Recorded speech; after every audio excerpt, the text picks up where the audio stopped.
Baca Sejarah. Hari itu, suara petir menggelegar disertai badai. Gunung-gunung memuntahkan lahar tanpa henti. Sementara gempa bumi begitu sering terjadi hingga masyarakat mulai terbiasa. Di tengah kondisi alam yang mencekam, lahirlah seorang bayi dari pasangan Maharani Majapahit, Tribhuwana Tunggadewi dan Raden Kertawardhana. Sang nenek, Ratu Gayatri, segera menggendong cucunya itu dan memberi namanya Hayam Wuruk. Masyarakat Jawa kuno saat itu termasuk Gayatri percaya bayi yang lahir di tengah bencana besar akan membawa perubahan besar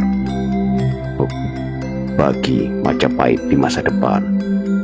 Keyakinan itu terbukti sebab Hayam Wuruk kelak dikenal sebagai raja terbesar dalam sejarah Majapahit. Berikut 5 fakta menarik tentang raja keempat Majapahit, Hayam Wuruk. 1. Asal-usul Hayam Wuruk. Hayam Wuruk merupakan putra dari Maharani Majapahit ketiga, Tribhuwana Tunggadewi, sekaligus cucu dari pendiri kerajaan Majapahit Raden Wijaya. Nama Hayam Wuruk berasal dari bahasa Jawa kuno. Kata hayam berarti ayam, hewan yang pada masa itu dianggap mulia dalam kepercayaan masyarakat Jawa, sebagaimana kerbau atau binatang lain yang disakralkan. Sementara itu, Wuruk bermakna mulia, terpelajar atau bijaksana. Nama tersebut diberikan dengan harapan kelak Hayam Wuruk tumbuh sebagai pemimpin bijak, layaknya induk ayam yang melindungi rakyatnya.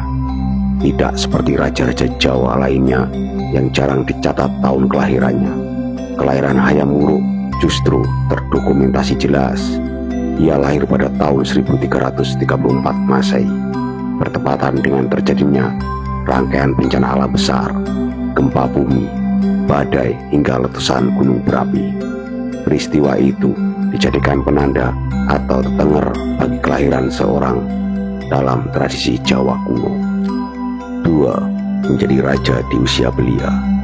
Sejak kecil, layaknya seorang pangeran, Hayam Wuruk ditempa dalam berbagai disiplin ilmu. Ia belajar seni bela diri, penggunaan senjata, membaca karya sastra kuno, hingga kerap diajak ibunya, Tribhuwana Tunggadewi, menghadiri rapat-rapat penting bersama para elit Majapahit. Pengalaman itu membuat Hayam Wuruk memahami dinamika politik dan kehidupan istana sejak dini. Melihat kecerdasan dan kesiapan putranya, Tribhuwana Tunggadewi akhirnya memutuskan untuk menyerahkan tahta. Ia yakin Hayam Wuruk dapat memimpin, terlebih dengan adanya sosok Patih Gajah Mada yang siap mendampingi dan menjadi mentor. Setelah merasa tugasnya sebagai ratu telah selesai, Tribhuwana Tunggadewi memilih menjalani kehidupan sebagai pertapa. Pada tahun 1350 Masehi, di usia 16 tahun, Hayam Wuruk resmi dilantik sebagai raja keempat Majapahit.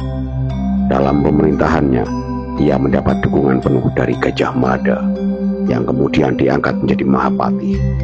Peran Gajah Mada sangat sentral, tidak hanya sebagai kepala pemerintahan, tapi juga sebagai mentor bagi raja yang masih bau kencur itu. Di bawah kepemimpinan Hayam Wuruk dan dengan bimbingan Gajah Mada, Majapahit melanjutkan politik ekspansi yang sebelumnya telah dirintis. Inilah masa ketika Sumpah Palapa perlahan diwujudkan dan Majapahit menuju puncak kejayaannya. 3. Dikira cupu padahal suhu. Meski sempat diragukan karena naik tahta di usia yang masih sangat muda, setara anak SMA masa kini, Hayam Wuruk bertekad membuktikan dirinya sebagai pemimpin yang cakap. Ujian pertama datang ketika muncul pemberontakan di wilayah Bali dan Belambangan, dua daerah yang sebelumnya telah ditaklukkan Gajah Mada pada masa pemerintahan Tribhuwana Tunggadewi. Dengan kecakapannya dalam bernegosiasi serta dukungan penuh dari Gajah Mada, Hayam Wuruk berhasil meredam pemberontakan itu tanpa meluas dan tanpa memakan banyak korban. Setelah peristiwa tersebut, hampir tidak ada lagi pemberontakan besar di daerah bawahan Majapahit selama masa pemerintahannya. Sebaliknya, yang terjadi justru ekspansi wilayah secara besar-besaran. Menurut Negara Kertagama, yang ditulis pada tahun 1365, Majapahit tercatat memiliki 98 wilayah kekuasaan. Wilayah itu membentang dari Sumatera hingga Papua, mencakup hampir seluruh Nusantara, bahkan sampai ke Singapura, Malaysia, Brunei, Thailand Selatan, Timor Leste hingga Filipina bagian barat daya, khususnya Kepulauan Sulu. 4. Sang pembawa kejayaan Kerajaan Majapahit. Hubungan Majapahit dengan negara-negara pengikutnya di seberang lautan bersifat mandala. Dalam sistem ini, setiap kerajaan bawahan wajib mengirim upeti setiap tahun dan mengakui kekuasaan pusat, tetapi tetap diperbolehkan memiliki raja serta budaya sendiri. Konsep mandala bersifat dinamis. Wilayah bawahan bisa meluas seiring kewibawaan raja yang dianggap sebagai perwujudan dewa di bumi. Namun, bisa pula menyusut ketika wibawa raja melemah. Konsep ini pertama kali diperkenalkan oleh Kertanegara, raja terakhir Singosari, lalu diadopsi oleh Gajah Mada yang sangat mengidolakannya, dan dipraktekkan dengan jenius oleh Hayam Wuruk. Sebagai Maharaja, Hayam Wuruk dikenal berkarisma dan berwibawa. Pada masanya, pertahanan militer dibangun dengan serius.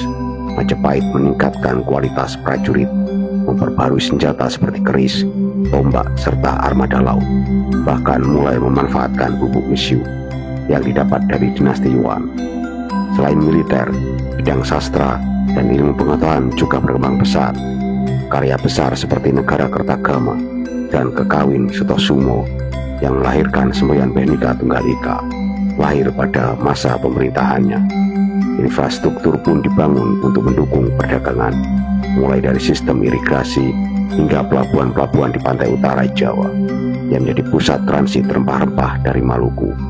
Para pedagang diwajibkan membayar pajak kepada Majapahit, menjadikan kerajaan ini semakin kaya.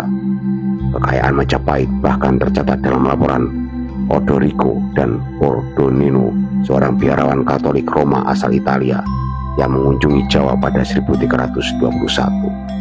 Ia menggambarkan istana Raja Jawa penuh dengan perhiasan emas, perak, dan permata, sebuah kesaksian atas kemakmuran Majapahit pada masa itu.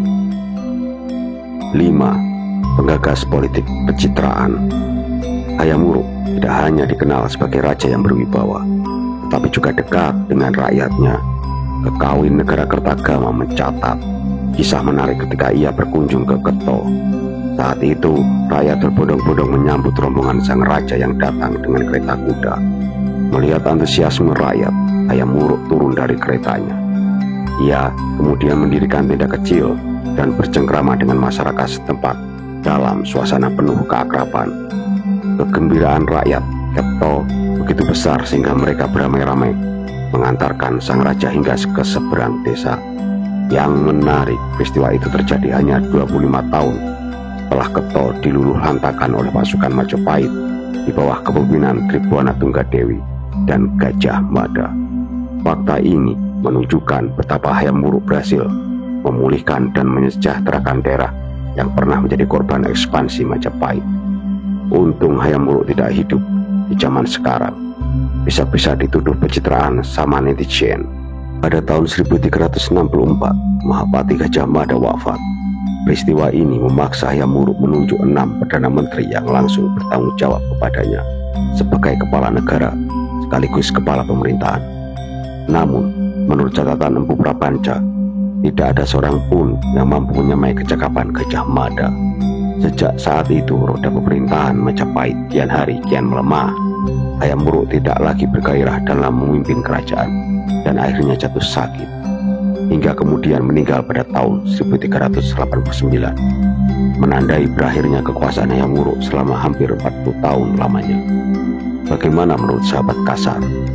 Setujukah jika Hayam Wuruk disebut sebagai raja tersukses Majapahit sepanjang masa? Tulis pendapat sahabat di kolom komentar ya. Jangan lupa like, subscribe, dan bunyikan loncengnya.